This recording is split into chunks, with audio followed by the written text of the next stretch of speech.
Good morning, students.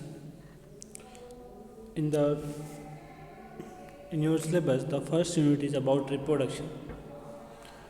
The type of reproduction. The first chapter include type of reproduction. Second chapter है आपका reproduction flowering plants कि जो flowering plants means angiosperms जो होते हैं उनके अंदर reproduction किस टाइप से होता है. थर्ड चैप्टर है human reproduction and the fourth one कि after the human reproduction how we can we care the young ones and the mother कि हम रिप्रोडक्शन के बाद कैसे हम मदर की और नए जो यंग वंस हैं यानी जो नई बर्थ हुई है किसी भी ऑर्गेनिजम्स के अंदर, स्पेशली हम यहाँ ह्यूमन बींग्स के बारे में पढ़ेंगे कि कैसे हम उनको एक स्पेसिफिक बेटर केयर प्रोवाइड करा सकते हैं. तो it's all about the first unit. Now we will start with the first chapter that is reproduction in organisms. We know that reproduction it's a term which means reproduce कि when the organisms reproduce their young ones for their continuity of life कि जब organisms अपनी life को continue रखने के लिए यानी अपनी जनरेशन्स को अपनी स्पीसीज़ को कंटिन्यू रखने के लिए रिप्रोडक्शन करते हैं यानी वो अपने जैसे ऑर्गेनिजम्स को रिप्रोड्यूस करते हैं, that's the reproduction. So reproduction in organisms. Introduction की रिप्रोडक्शन क्या है मैंने आपको बता दिया है अभी कि we suppose that a period of birth to the natural death कि जब कोई ऑर्गेनिजम्स की बर्थ होती है और उसके बाद उसकी नेचुरल डेथ कि जब उसकी बॉडी डाई हो जाएगी यानी उसकी डेथ हो जाएगी तो उसके बीच का जो टाइम पीरियड है वो उसका लिविंग टाइम पीरियड है यानी उसने अपने बर्थ से डेथ के बीच का जो पीरियड है चाहे वो कुछ भी रहा हो time period, it's known as living life time कि वो उस टाइम लिविंग था, that's known as life span. अब जब एक बार किसी ऑर्गेनिज्म का लाइफ स्पैन ख़त्म हो जाता है तो व्हाट्स हैपन कि उसकी डेथ हो गई, माइक्रोब्स उसको डाइजेस्ट कर देते हैं, तो what will be the next कि उसके बाद क्या होगा कि उस ऑर्गेनिजम्स की जनरेशन वहीं स्टॉप हो जाती है यानी आगे उसकी जनरेशन नहीं कैरी आउट होगी. तो नो इंडिविजुअल्स इज़ इमोर्टल, कोई भी इंडिविजुअल्स ऑन दिस यूनिवर्स और in this living world is not immortal, कोई भी अमर नहीं है except some bacteria.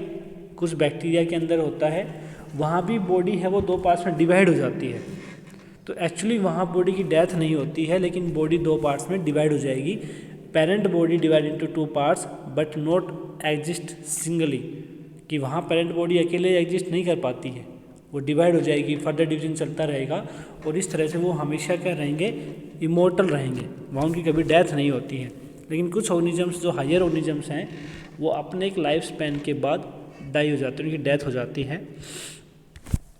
Because is continue its life in the progeny bye fusion. Immortal क्यों है वो इमोर्टल इसलिए हैं माइक्रोब्स क्योंकि वो अपनी प्रोजेनी को बाय फ्यूजन यानी ब्रेकडाउन कि वो अपनी बॉडी को डिवाइड कर देते हैं, वो फिर से लाइफ स्टार्ट हो जाती है.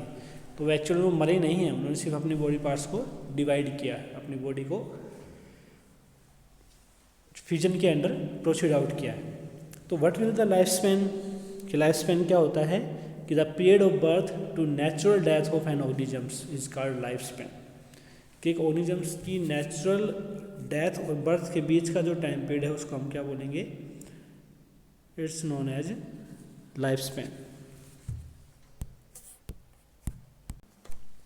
We are taking here some examples like dogs having nearly about 15 years of lifespan, is the tree of banana having 2 to 4 years, cow 20 to 25 years, the banyan tree जो बड़ का पेड़ जो होता है 400 years. तो they are the life spans के birth के बाद वो इतने टाइम एवरेज उनकी लाइफ होती है, उसके बाद उनकी डेथ हो जाएगी. तो व्हाट विल हैपन डेथ के बाद क्या होगा, जनरेशन्स रुक जाती हैं. यहाँ अनदर सम एग्जांपल्स हैं. ये अप्रोक्सीमेट आइडिया होता है, it's not the accurate idea, it's just approximate. Elephants up to 60 to 70, rose plant up to 100 years, Here some insects like mosquito, flies 30 days, 1 to 2 weeks, sparrow 5 years, parrot 140 years। तो ये सब nearly approximate life spans हैं कि इतने time ये organisms naturally living form में रहते हैं, जिंदा रहते हैं। जैसे यहाँ आगे एक एग्जांपल है क्रॉप्स का, जो फसलें जो होती हैं वो नियरली 3 to 7 मंथ्स की होती हैं। यहाँ अनदर एग्जांपल है क्रो का, it's about 15 years. So what happen after the death, कि अगर इनकी डेथ हो जाएगी तो क्या होगा। डेथ होगी तो ऑब्वियसली सिंपल सी बात है कि उनकी जनरेशन जो है, पॉपुलेशन है, वो धीरे धीरे डिक्रीज हो जाएगी। ऐसी स्टेज आएगी जब कोई भी लिविंग नहीं रहेगा। तो उस चीज़ को प्रिवेंट करने के लिए, उसको ओवरकम करने के लिए the organisms follow A pathway the continuity of life on earth achieved by the reproduction, कि वो रिप्रोडक्शन करते हैं, वो अपने लाइफ स्पैन के ड्यूरिंग रिप्रोडक्शन करेंगे, अपने जैसे ऑर्गेनिजम्स को प्रोड्यूस करते हैं। जब पहले वाले की डेथ हो जाएगी, जो सेकंड वाला है वो सर्वाइव करेगा, फिर वो नए रिप्रोडक्शन करेगा। तो इस तरह क्या होता है, लाइफ की कंटिन्यूटी है वो बनी रहती है, लाइफ लगातार चलती रहती है। Now we come to the reproduction. What is the reproduction? Reproduction, it's a biological process in which an organisms give rise to young ones or offsprings, जिसमें कोई organisms अपने नए बच्चों को या नए ऑफस्प्रिंग्स, अपने जैसे दिखने वाले organisms को प्रोड्यूस करता है। That's known as reproduction। और रिप्रोडक्शन क्यों ज़रूरी है? It's for the continuity of species, continuity of life, कि लाइफ लगातार चलती रहे, रुके नहीं, इसके लिए वो रिप्रोडक्शन करते हैं। तो यहाँ वेरियस 2 मोड्स हैं, आपने प्रीवियस क्लास 10th में भी पढ़ा होगा इसको, कि 2 टाइप्स के रिप्रोडक्शन होते हैं, asexual and sexual.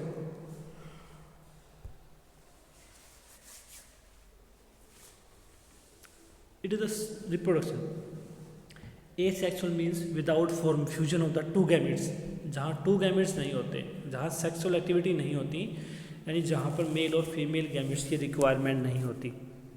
It is by single parent, या सिंगल पेरेंट होगा वही अपने जैसे ऑर्गेनिजम्स को डेवलप करता है विदाउट फॉर्मेशन ऑफ गैमेट्स। यहाँ कोई गैमेट्स नहीं बनते हैं, यानी यहाँ पे कोई चेंज नहीं आएगा, जैसे पेरेंट्स हैं वैसे ही यंग वन होंगे, जनरेशन हमेशा सेम रहेंगी, there is no difference. It's just photocopy of the parents, वो क्लोन्स बनाते हैं, बिल्कुल एग्जैक्ट कॉपी बनाते हैं अपने पेरेंट्स की। सेकेंड वन है sexual reproduction. It is a production in which 2 parents, वहाँ सिंगल पेरेंट्स था, यहाँ 2 पेरेंट्स हैं ऑफ अपोजिट सेक्स, कि वो दोनों अपोजिट होंगे, मेल एंड फीमेल। वो उनकी इन्वॉल्वमेंट होगी, फ्यूजन्स का जो गैमेट्स हैं उनका फ्यूजन होगा, यानी गैमेट्स फ्यूज कर जाएंगे एक दूसरे के अंदर, and that's known as sexual reproduction. जब 2 पेरेंट्स की इन्वॉल्वमेंट होती है तो वहाँ वो बिल्कुल ही अपने पेरेंट्स की कॉपी नहीं होते हैं, they having some changes that take place evolution, जो इवोल्यूशन को कैरी आउट करती है। तो it's the major difference between asexual and sexual reproduction, कि that sexual needs no gametes, वहाँ गैमेट्स की रिक्वायरमेंट नहीं होती, सिंगल पेरेंट बॉडी होती है, और सेक्सुअल में गैमेट्स की रिक्वायरमेंट होती है, 2 पेरेंट बॉडी होती हैं, male and female. Now we will discuss about the first type of reproduction, that is asexual reproduction. We have recently said that कि with the help of asexual reproduction, जब asexual reproduction होगा तो जो offspring होगी, यानी नई generation जो आएगी, वो बिल्कुल क्या होगी, अपने पेरेंट्स की कॉपी होती है of their parents, they are genetically identical. अब जब पेरेंट्स एक ही रहेगा तो वहाँ कोई इवोल्यूशन नहीं आएगा, वहाँ जेनेटिक चेंज नहीं आएगा, it's always similar, they are genetically identified. और जिनकी जीन्स सेम रहती हैं हमेशा, जिनका जेनेटिक कंपोनेंट सेम रहता है, that's known as clones. Clones means exact photocopy of the previous one, कि पहले जो था उसकी एग्जैक्ट कॉपी बनती है यहाँ। नेक्स्ट है asexual reproduction common in unicellular. Asexual जो है वो जनरली लोअर एनिमल्स के या लोअर ऑर्गेनिजम्स के अंदर होता है, बेसिक है, ये कॉमन है in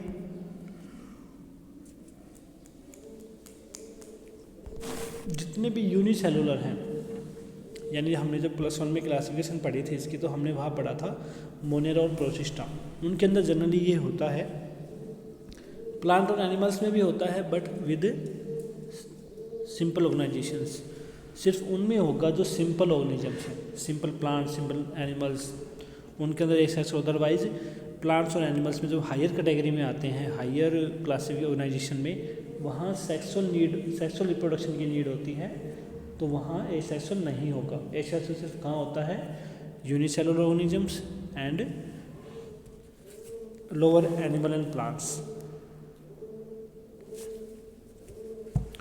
now we discuss about the types of the asexual reproduction, कि एसेक्सुअल रिप्रोडक्शन कैसे हो सकता है, क्या क्या पाथवे हैं, क्या क्या प्रोसेस है जिनके थ्रू रिप्रोडक्शन होता है। तो first one is binary fission. Bi means two, fission means break down, कि parent body divide into 2 equal half. Generally इसके अंदर क्या होता है कि पेरेंट बॉडी नियरली दो पार्ट्स में डिवाइड हो जाएगी जो लगभग इक्वल होते हैं। Single cell organisms, monera means all unicellular prokaryotes. Prokaryotes वो सेल होती हैं जिनके अंदर वेल डिफाइंड न्यूक्लियस नहीं होता है। तो जितने भी प्रोकैरियोट्स हैं they are Monera. Protista they are unicellular eukaryotes. जितने भी यूकैरियोट्स जो यूनिसेलुलर हैं they are under classify Protista. तो मोनेरा और प्रोटिस्टा के अंदर क्या होता है? Simple cell division called binary fission. इसमें क्या होगा कि जो पेरेंट बॉडी है डिवाइड इनटू 2 हाफ, ऐसे फर्दर फिर डिवाइड होती जाएगी। तो they are commonly known as immortals, कि वो इमोर्टल हो गए, उनके अंदर नॉर्मल बाइनरी फिजन होता है। और जो नई डॉटर सेल्स बनती हैं वो फिर से एक नई सेल के अंदर ग्रो कर जाती हैं, इनमें फिर से डिवीजन हो जाएगा। तो इस तरह से ये प्रोसेस जो है वो कंटिन्यू चलता रहता है। तो it's in the binary fission the parent body divide into 2 equal half, कि वहाँ क्या होगा कि पेरेंट बॉडी है वो 2 इक्वल हाफ के अंदर डिवाइड हो जाएगी।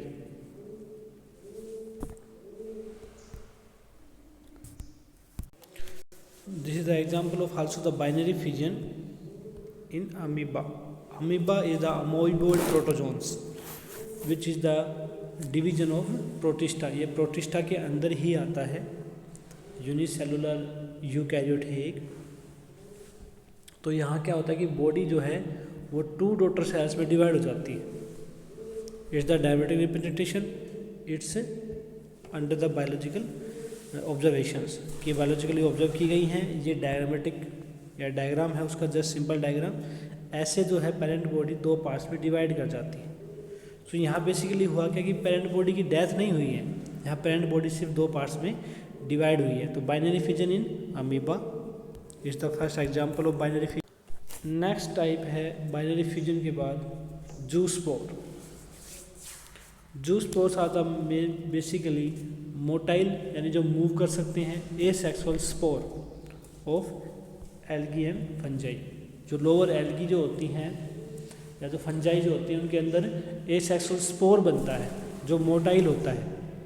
उनके पास फ्लैजिला होती है, this one, and they move and grow into a new organisms. तो यहाँ भी सिंगल पेरेंट का इन्वॉल्वमेंट है, यहाँ कोई सेकंड पेरेंट का इन्वॉल्वमेंट नहीं हुआ है। तो it's also a kind of asexual reproduction. Next one is birds, की बर्ड फॉर्मेशन होती है इन द ईस्ट। ईस्ट जो होता है वो एक यूनिसेलुलर टाइप का ऑर्गेनिज्म है। The cell division is unequal. यहाँ सेल डिवाइड अनइक्वल पार्ट्स में डिवाइड हो जाएगी। जैसे ये बर्ड्स ग्रो करने लग गई जो पेरेंट्स से बिल्कुल छोटी है। The buds are produce, start में वो इसके साथ जुड़ी हुई होंगी, जैसे मैं यहाँ ड्रॉ कर देता हूँ, जैसे इस तरह से बाद में क्या होगा कि parent body as it is रहेगी और बर्ड्स फिर से एक नई पेरेंट बॉडी के अंदर ग्रो कर जाती है। Later and separate and develops into new individuals. ऐसे ही हाइड्रा के अंदर यहाँ जो दे रखा है ये देखो, ये बर्ड्स हैं, बाद में ये सेपरेट हो जाएंगी और एक नए हाइड्रा को डेवलप करती हैं। तो this is the type of asexual. पहले हमने बाइनरी फ्यूजन पढ़ा, उसके बाद हमने ईस्ट के अंदर budding formation, zoospores, algae and fungi.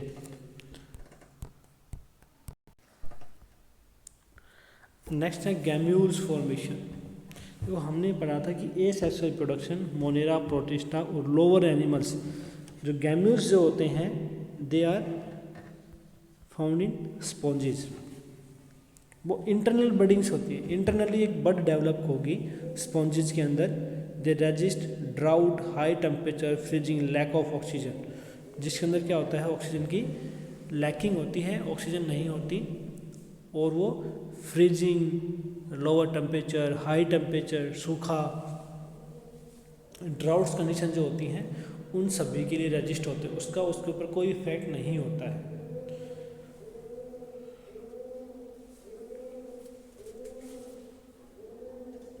और जब कंडीशंस नॉर्मल हो जाएंगी तो these birds and these gemmules develop into a new sponges, वो एक नए स्पॉन्जेस के अंदर डेवलप हो जाते हैं। तो यहाँ भी सिर्फ क्या हो रहा है कि पेरेंट बॉडी का कोई पार्ट नए ऑर्गेनिजम्स को डेवलप कर रहा है। नेक्स्ट है कोनिडिया। ये भी टाइप है, एक सेक्सुअल स्पोर्ट्स का ही टाइप होता है ये भी, जिसमें जनरली क्या होता है ये फंजाई के अंदर होता है, फंगस जो होती है उसके अंदर होता है, जो थर्ड किंगडम है लिविंग वर्ल्ड का, जैसे पेनिसिलिन के अंदर होता है। देखो यहाँ क्या है कि ये कोनिडिया बन जाते हैं, जी ज़्यादा कोनिडिया। अब यहाँ पर स्पोर्स डेवलप होते रहेंगे with the help of mitosis. Mitosis का मतलब होता है cell division without changing the chromosomes. Parent body 2n है यानी डिप्लॉयड है, तो वहाँ डिप्लॉयड से स्पोर बनेंगे, वो स्पोर फिर से नई फंगस को डेवलप कर देते हैं, यानी पेरेंट बॉडी की ही सेल्स नए पार्ट्स को डेवलप कर रही हैं। सेकंड एग्जांपल है एस्कोमाइकोटा, ये भी फंगस का ही एक फाइलम होता है, उसके अंदर एस्कोमाइटा में कोनिडिया बनते हैं।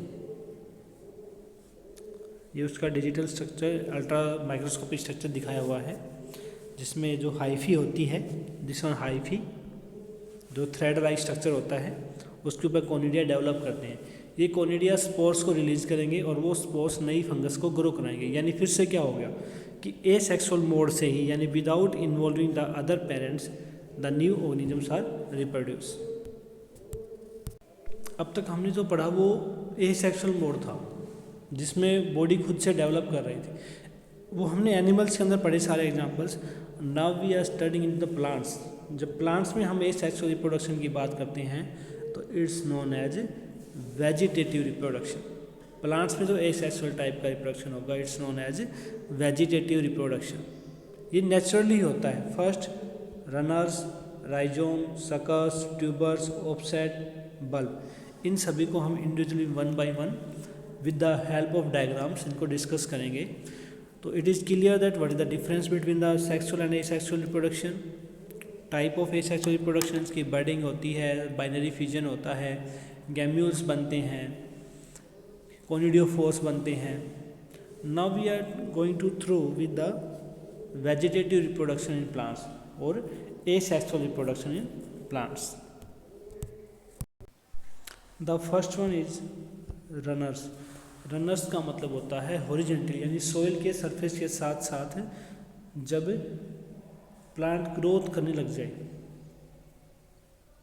स्टेम जो है यानी जो तना जो होता है वो ज़मीन के साथ साथ, देखो वैसे तो नॉर्मली क्या होता है it's inner side of the soil, soil के अंदर की तरफ होता है ग्रेविटी की वजह से, लेकिन इन सम प्लांट्स जैसे लाइक यहाँ एग्जांपल लिया गया है स्ट्रॉबेरी का, वहाँ वो साइड में ग्रो करने लग जाता है। लाइक यहाँ देखो ये यहाँ है, ये यहाँ भी ग्रो कर रहा है और इस तरफ भी ग्रो करता जाएगा और एक नए प्लांट को ग्रो करेगा। यहाँ से एक नए प्लांट का बर्थ हो गया, जब ये ऐसे ऐसे चलता जाएगा तो फिर से एक नया प्लांट, फिर से एक नया प्लांट।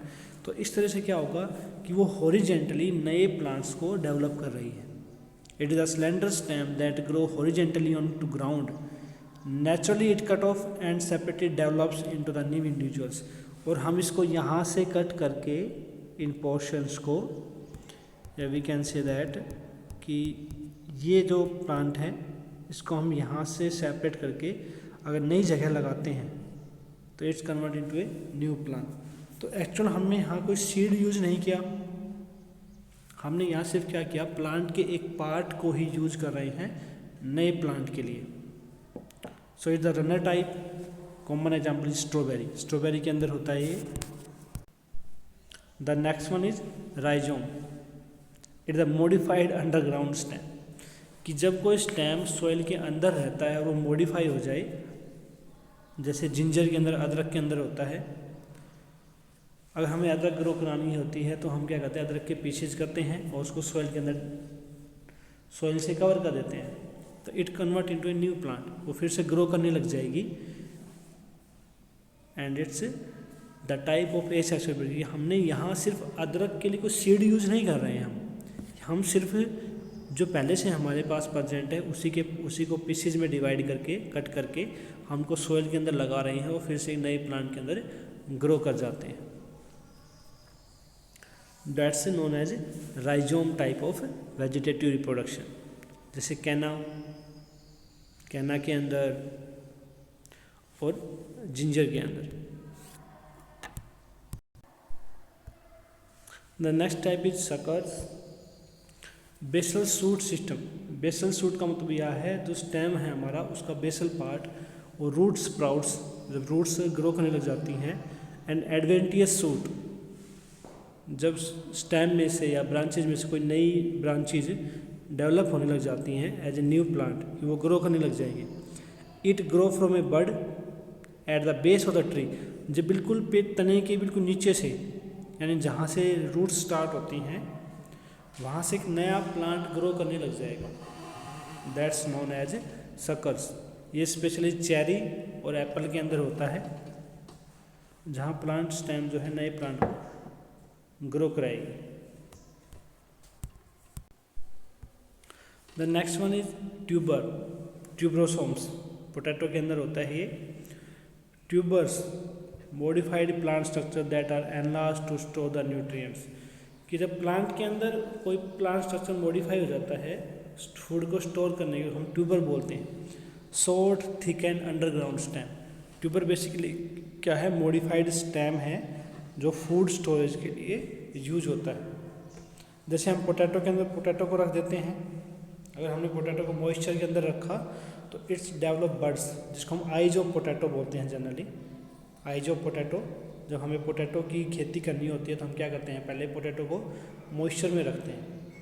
मॉइस्चर में रखने के बाद वो उनके अंदर बर्ड्स आ जाएंगी और फिर हम कट करके उनको सॉइल के अंदर डाल देते हैं, in convert into a new plant. तो विदाउट सीड है ये भी, without any involvement the another potato plant, it's just from the part of potato. Next one है ऑफसेट। ऑफसेट का मतलब होता है मदर्स बॉडी के साथ ही वहाँ नई डॉटर प्लांट का बर्थ होना। Offset is a small virtual complete daughter plant that asexually produce on the mother plant, जो मदर प्लांट के ऊपर ही ग्रो करता है asexually. Common example water hyacinth. आपने कॉमनली ऑब्जर्व भी किया होगा नियर बाय किसी भी पॉन्ड में या सराउंडिंग्स वाटर बॉडी के अंदर कि वाटर हाइसिंथ्स प्रेजेंट होते हैं।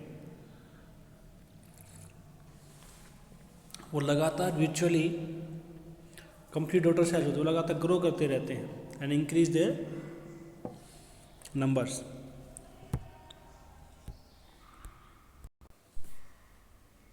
Next one is बल्बिंग्स।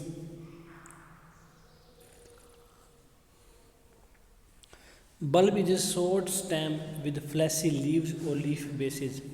जैसे हमने गार्लिक के अंदर, लहसुन जो होता है, ऑनियन, प्याज के अंदर क्या होता है, प्याज की जो हम जो पार्ट खा रहे हैं, these are the leaves, these are the modified leaves, उसके जस्ट नीचे एक शॉर्ट स्टेम होता है, जो यहाँ रूट्स होती हैं। जब हम उनको मॉइस्चर के अंदर, वाटर के अंदर रखते हैं तो they start to be grow, वो ग्रो करना स्टार्ट कर देते हैं। That's known as bulb type of vegetative reproduction. Now we are coming the most important topic is that terror of Bengal. The aquatic plant water hyacinth जो अभी हमने पढ़ा, जिसके अंदर ऑफसेट की फॉर्मेशन होती है, it's considered as the terror of Bengal. It's that because इसको हमने सबसे पहले इंट्रोड्यूस कराया था ब्यूटीफुल फ्लावर्स के लिए, कि इसकी लीफ देखने में बहुत सुंदर थी, फ्लावर बहुत अच्छे दिखते थे। But we don't have any idea that it will be very dangerous, कि ये बहुत डेंजरस भी हो सकता है, ऐसा कोई आइडिया नहीं था इस बारे में। अब हम डिस्कस करेंगे कि डेंजरस क्यों होता है। आप सभी ने मोस्टली ऐसी सिचुएशंस देख रखी होंगी जहाँ एक झोड़ के ऊपर या किसी भी तालाब के ऊपर बहुत सारे मतलब प्लांट्स, थिकी लीव्स प्लांट्स हैं, वो पूरे झोड़ को कवर कर लेते हैं। These are the water hyacinth. It rapid reproduce, ये बहुत ही हाईली स्पीड से रिप्रोडक्शन करता है by the vegetative method known as offset method. अब ये क्या करता है कि वाटर के अंदर जो डिजोल्व ऑक्सीजन है, यानी अगर एक पॉन्ड के अंदर है, जोड़ के अंदर है, तो उस पानी में घुली हुई सारी ऑक्सीजन को यूज कर लेती है, और जिसकी वजह से क्या होगा, वहाँ रहने वाले अनदर ऑर्गेनिजम्स के लिए ऑक्सीजन अवेलेबल नहीं रह पाती है, जिससे उनकी डेथ हो जाएगी। ये तो ग्रो करता रहेगा, लेकिन इसकी वजह से बाकी ऑर्गेनिजम्स हैं वो किल हो जाते हैं, उनकी डेथ हो जाती है। Hence it's known as water weed. Weed का मतलब होता है ऐसे प्लांट्स जो डिजायरेबल नहीं है, जो हमें नहीं चाहिए, जैसे खरपतवार जो होती है, वीड प्लांट्स जो होते हैं। तो एक तरह से ये एक्वेटिक वीड है, जो पूरे पानी हमें नहीं चाहिए, लेकिन फिर भी ये बहुत ही स्पीडली पूरे वाटर बॉडी को कवर कर लेती है। So it's known as a terror of Bengal. So this is all about the asexual reproduction. Now in the next lecture we will discuss about the second phase of reproduction, that is sexual mode of reproduction. That's all for today. If there are any inquiry, you can ask freely. Any questions, I will be there for your support.